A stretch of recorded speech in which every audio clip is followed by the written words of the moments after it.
রাতে Spain versus ক্যাভারদের match ছিল guys. ম্যাচটা ছিল ইনসেন্ট লেভেলের বোরিং ম্যাচ। যতক্ষণ না পর্যন্ত লামিন ইয়ামাল মাঠের ভিতরে আসছে, সবাই ছিল লামিন ইয়ামালের অপেক্ষায়। কোচ কীভাবে এই এই স্কোয়াডটা দিয়েছে, এই লাইন আপটা আনএক্সপেক্টেড লাইন আপ। আমার কাছে একটু ভালো লাগে না লাইন আপটা, একদম বোরিং ম্যাচ ছিল প্রথম হাফটা। লামিন ইয়ামাল আসার পর যে চান্স মেকিংটা করেছে, ফ্যান টস তার 1% করতে পারে নাই। আমি গ্যারান্টি দেবো, একটা খালি বারে পোস্টে লাগাই দিছে ফ্যান টরেস।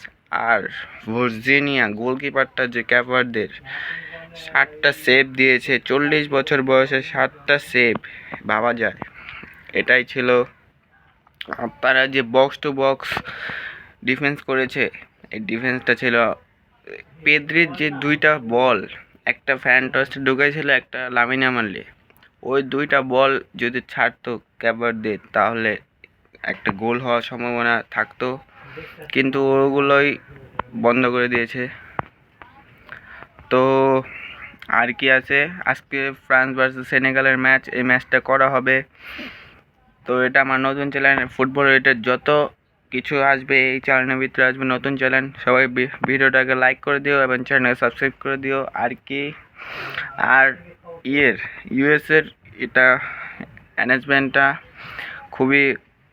খুবই জঘন্য হয়েছে। কারণ কি, এই 40 বছর যে ভার্জিনিয়া গোলকিপারটা, তার মা খেলা দেখতে আসতে চেয়েছিল, কিন্তু ভিসার কারণে আসতে পারেনি। তো এটা খুবই ডিসঅ্যাপয়েন্টমেন্ট। তো যাই হোক, খেলাটা বোরিং ছিল।